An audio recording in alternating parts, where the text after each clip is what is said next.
ময়মনসিংহের ত্রিশাল উপজেলার কাঁঠাল ইউনিয়নের ২ নং ওয়ার্ডে ২২ নভেম্বর শনিবার সন্ধ্যায় জমকালো আয়োজনের মধ্য দিয়ে এক নির্বাচনী মত বিনিময় সভা অনুষ্ঠিত হয়েছে।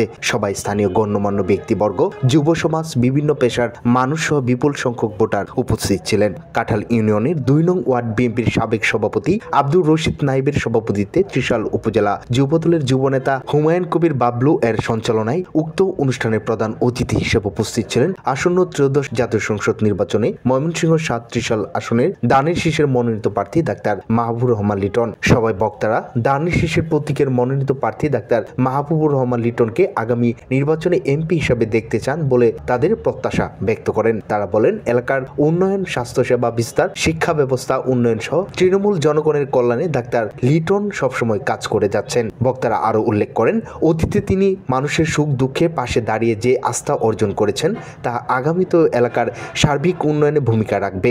তাই আগামী নির্বাচনে তাকে বিজয়ী করতে সবাইকে ঐক্যবদ্ধ থাকার আহ্বান জানান উপস্থিত নেতৃবৃন্দরা। এ সময় আরও উপস্থিত ছিলেন কাঁঠাল ইউনিয়ন বিএনপির আহ্বায়ক রুহুল আমিন, কাঁঠাল ইউনিয়ন পরিষদের চেয়ারম্যান নূরে আলম সিদ্দিকী, ইউপি সদস্য গোলাম মাহবুব রতন, ২ নং ওয়ার্ড বিএনপির সভাপতি পদপ্রার্থী সোহেল মণ্ডল, সহসভাপতি প্রার্থী শহীদ মিয়া, সাধারণ সম্পাদক পদপ্রার্থী আজিজুল ইসলাম, যুবনেতা রতন মিয়া, যুবনেতা কামরুল ইসলাম।